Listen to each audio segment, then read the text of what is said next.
itvlocal.com brings you all the latest news in your area, in depth and in seconds. Go online to hear about a mother from the Black Country who poisoned her son with drugs. She then killed herself in order to spite her ex-partner. Get more of the news that matters to you at itvlocal.com/central. A man's fatally injured by falling scaffolding, but was it an accident or something far more sinister? Find out in the bill in half an hour. Here we are again, happy as can be, all good pals and jolly good company. ITV Central local programming sponsored by Motorpoint. You're in great company.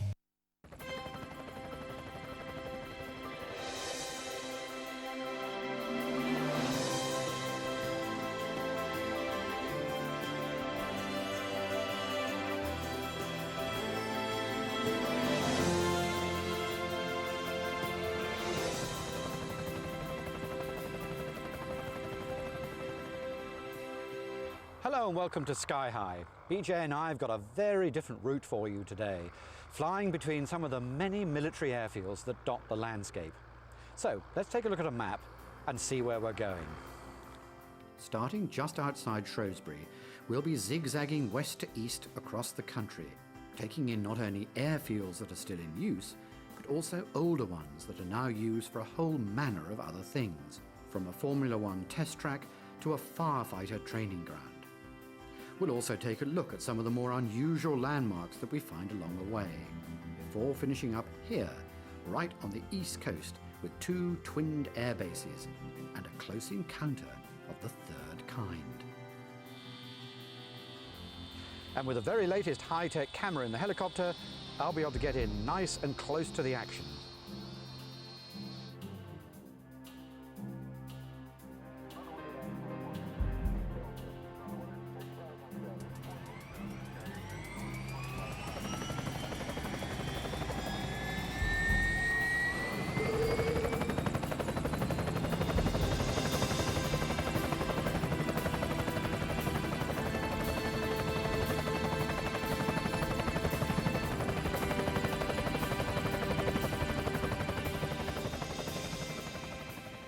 No sooner do we leave one airfield than we arrive at another.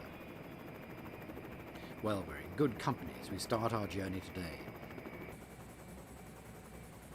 These other helicopters are based at RAF Shrewsbury, just to the northeast of Shrewsbury, in Shropshire.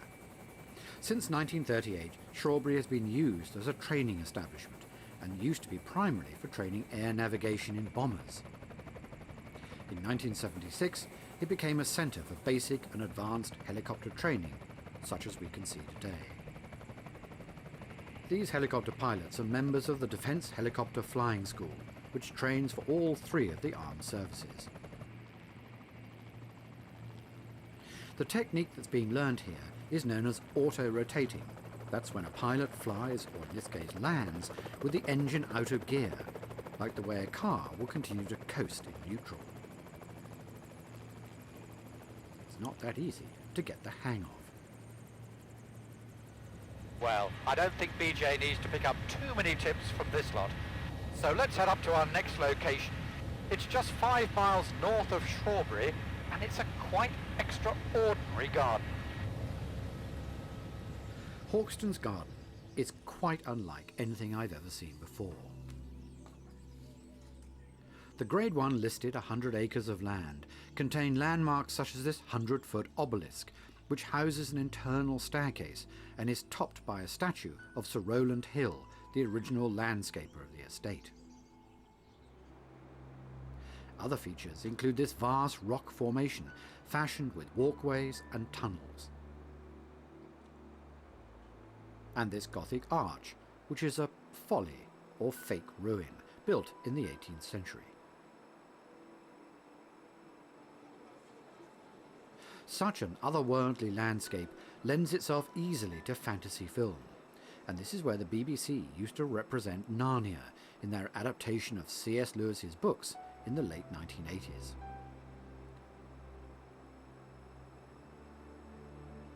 Before we leave this area, there's just time to take in RAF High Urkel, which lies just next to Shrewsbury and 5 miles south from Hawkston. It was in fact the only Shropshire airfield to see active combat, having been attacked several times by the Luftwaffe in World War II. Like most of the small airfields that cover central England, High Ercall is now disused, its tower and runways demolished, and its hangars now used by storage companies.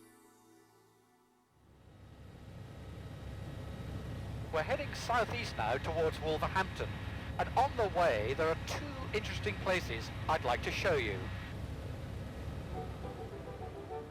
The first is Weston Park, located just east of Telford. The house was built in 1671 by Lady Elizabeth Wilbraham, who, very unusually for the time, also seems to have been her own architect. Weston has plenty of recent history too. In 1998 it was the site of the G8 Summit Retreat, and in the last few years it has played host to the V Music Festival, which must make it quite a contrast to the peaceful view we have today.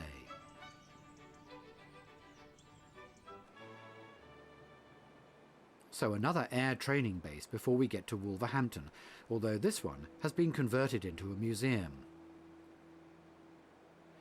DCAE Cosford was formerly RAF Cosford, before it became part of the Defence College of Aeronautical Engineering in 2004. The Aerospace Museum contains a unique collection of research and development aircraft.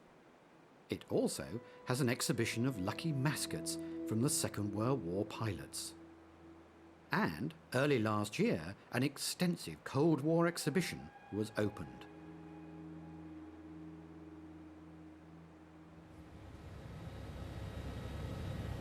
On to Wolverhampton now, and I've just noticed that below us there's a race about to start at Wolverhampton Racecourse.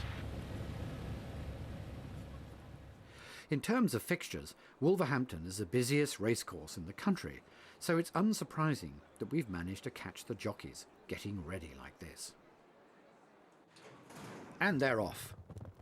There's been a racecourse at Wolverhampton ever since 1887, but it's only in the last 15 years or so that it's been revamped like this.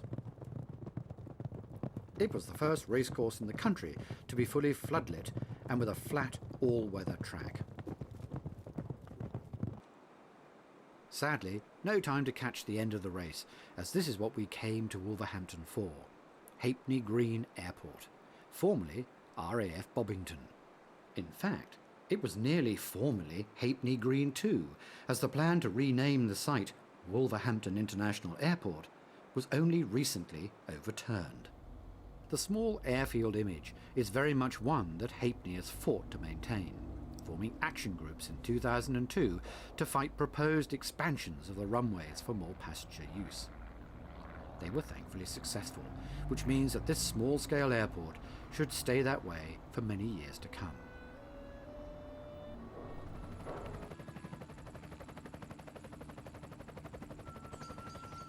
We're heading southeast now, between Birmingham and Coventry, where lying in a beautiful moat we find Baddesley Clinton, a house with a history that's filled with secrets. In the 1590s, the house became a refuge for persecuted Catholic priests, and the house is littered with secret hiding places called priests' holes. Many of these survive to this day, including one that's hidden under an old privy or lavatory. I'm not sure I would have wanted to get the short straw on that one.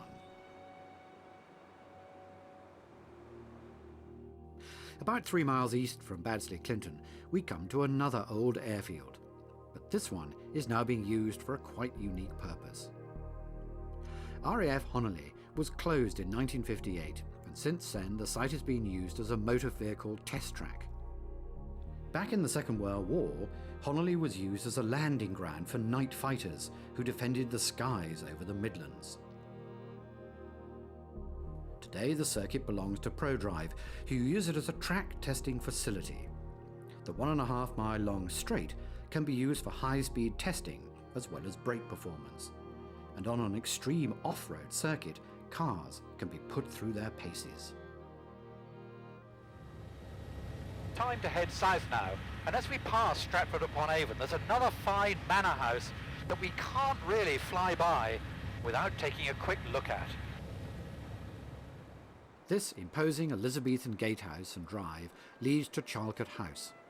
Set in the grounds of this vast ancient deer park, Charlcote is a 16th century Grade II listed building, with many connections to famous figures.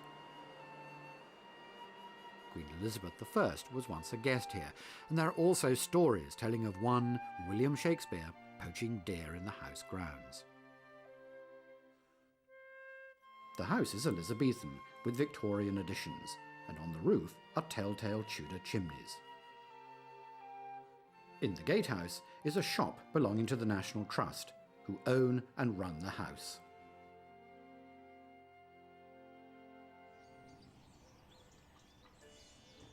Now, you could be forgiven in thinking that we've gone slightly off our route and landed up in India.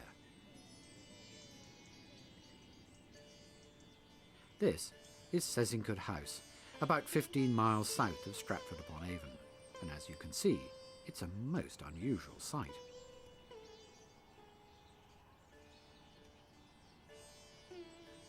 The house was designed in 1805 and is a stunning revival of an Indian and Persian architectural style that was known as Mughal. It was designed for a merchant who had grown rich in India. Sezincourt was also the inspiration for the Brighton Pavilion, which is built in a similarly exotic style. The house is now open to the public during the middle of the year. Well, that's all we got time for in this half. Join us again in a few moments when we'll explore some more military airfields all the way to the coast. See you then.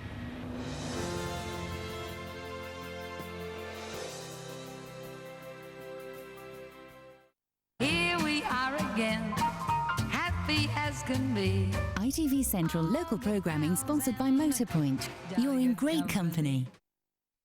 Doctors, you always think you know best. I need an ambulance right away. I trusted you, and you lied to me. Your stupidity put a man in hospital. You're a very good doctor. That's exactly why you should listen to me. I know. We're not supposed to get emotionally involved. I'm gonna get you struck off. Be gentle with me. I still want to be a doctor. Harley Street, tonight at 9 on ITV1 and catch-ups online. The girls are back, and they're on a mission. Can they help change the attitude of millions of British women? You could pick up in 10 minutes things that will make you feel good about your bottom. Come with us and celebrate your bums, girls! Trini and Susanna undress the nation, Wednesday at 9, ITV1. Here we are again, happy as can be. ITV Central local programming sponsored by Motorpoint. You're in great company.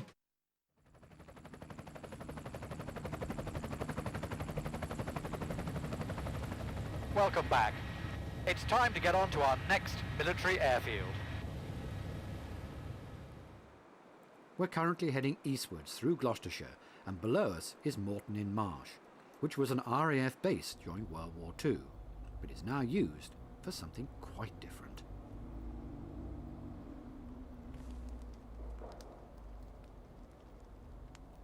Built on the old airfield, Moreton-in-Marsh now plays host to the National Fire Service College, which provides both management and advanced operational training courses for senior ranking fire officers. The site has an incredible array of different training courses, from replicas of houses to office blocks, chemical plants, railways, motorways, and even a ship.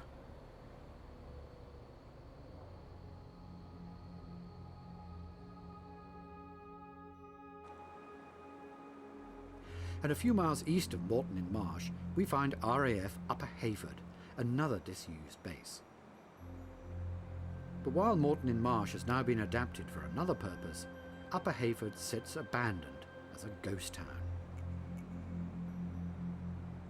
It's really quite strange to see all these abandoned hangars covering the ground. Prior to 1994, the base was still in use, and during the Cold War was home to primarily American squadrons. Now, though, the only use for Upper Hayford is as a giant and bizarre parking lot. Car manufacturers use the runways to store pre-showroom models.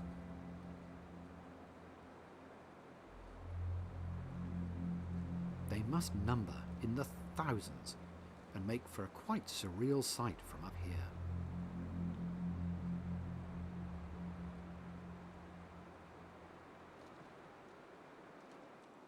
And speaking of cars, as we head out northeast through Northamptonshire, we come across a view that must be very familiar to any petrolhead. Silverstone Racetrack. Silverstone was also once the site of an old wartime airfield. But there's few who'd remember that now, because today it's world famous as the country's leading motor racing circuit and home of the British Grand Prix. The 3.2-mile track features two major straights where cars can reach 200 miles per hour. And up here in the air, well, on race days, this becomes the busiest airspace in the country, with more aircraft movements than Heathrow. Perhaps arriving by air is the best way to avoid the famous muddy fields that are used as car parks for Grand Prix weekend.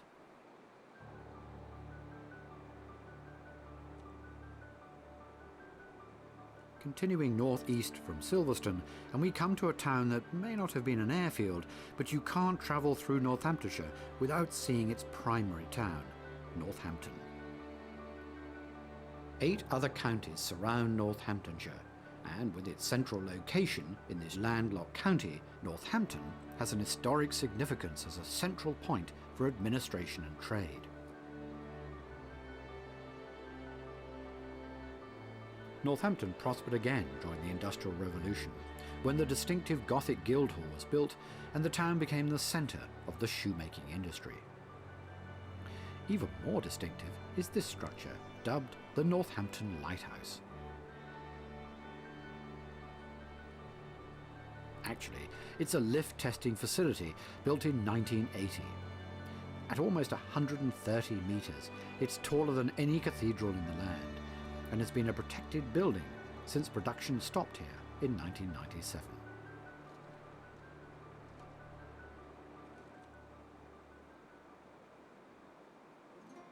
Just time to look at one more spot before we get to our next airfield.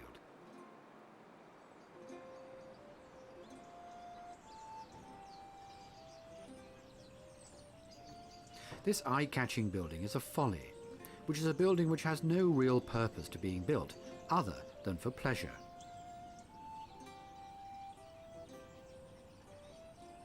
This one is called the Triangular Lodge, and it was designed and constructed in the 1590s by Sir Thomas Tresham and lies just to the northwest of Kettering. Tresham designed the Triangular Lodge to show his belief in the Holy Trinity, the Father, Son and Holy Ghost, and the number 3 is represented everywhere. 3 walls, each 33 feet long, and each with 3 triangular windows, and surmounted by 3 gargoyles.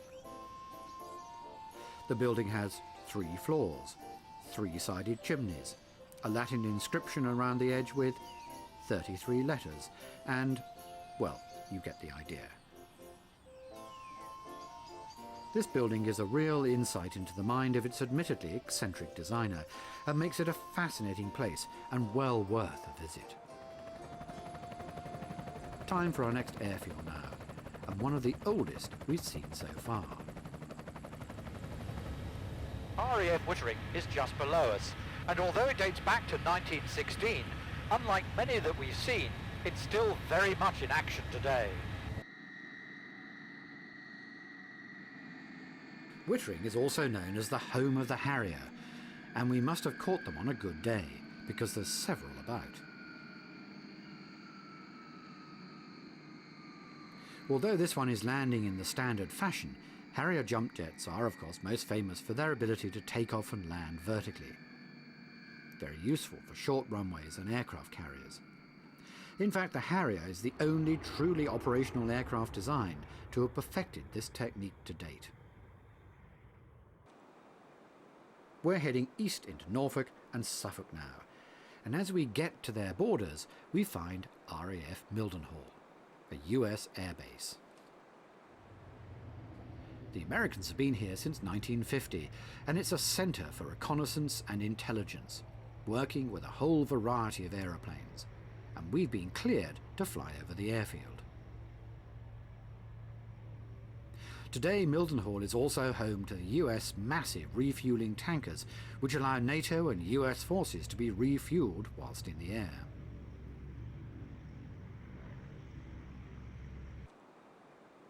And just to the northeast of Mildenhall is RAF Lakenheath, another US airbase, the largest in the UK. American bombers were stationed here during the Second World War, an ideal strike platform for targets in Northern Europe. And there's been a major presence here ever since, particularly during the Cold War, when Lakenheath became a potential launch pad for a nuclear attack on the Soviet bloc. Today, the big bombers have been replaced by 3 squadrons of F-15 fighter jets. Well, we're on the home stretch now of today's journey, and I can just make out the east coast in the distance. It's quite amazing just how many airfields there are in the east of England. In 1942, a new airfield opened every week, and at the height of the war, there was an airfield every 7 miles. Just outside Lowestoft, there's 3 airfields virtually next door to each other: RAF Beccles, Bungay, and Hardwick. Like most of the airfields around here, Bungay and Hardwick are now long since out of use, and only a few signs of their history remain. But some, like Beccles, are now small public airfields that give a home to local flying schools. We're going to finish up on the coast near Ipswich with 2 much larger air bases and a very unidentified flying object.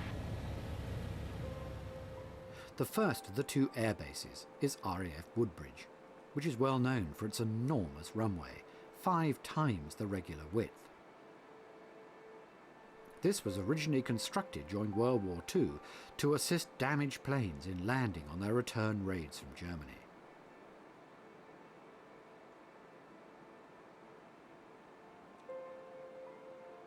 Nearby is Woodbridge's twin base, RAF Bentwaters, which had British forces stationed during World War II, but like Upper Heyford, which we saw earlier, was given to American use during the Cold War.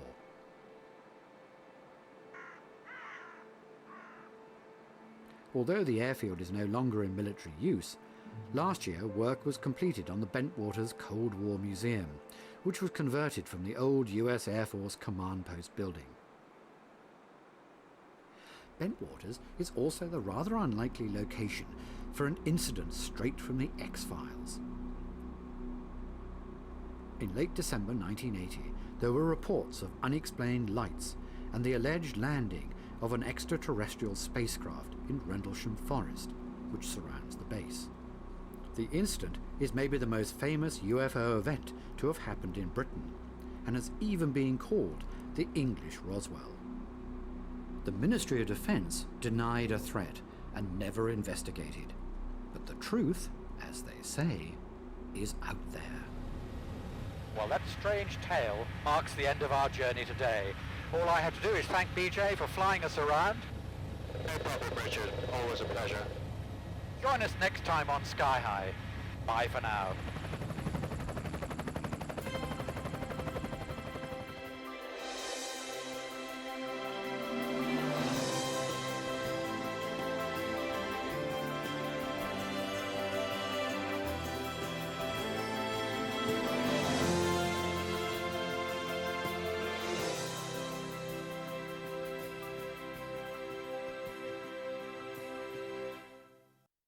ITV Central local programming sponsored by Motorpoint. Now, if you missed a second of it yesterday here on ITV1, join Trini and Susanna on their mission to change the way we shop. That's over on ITV2 now. Well, here's some tough lessons learnt in the bill.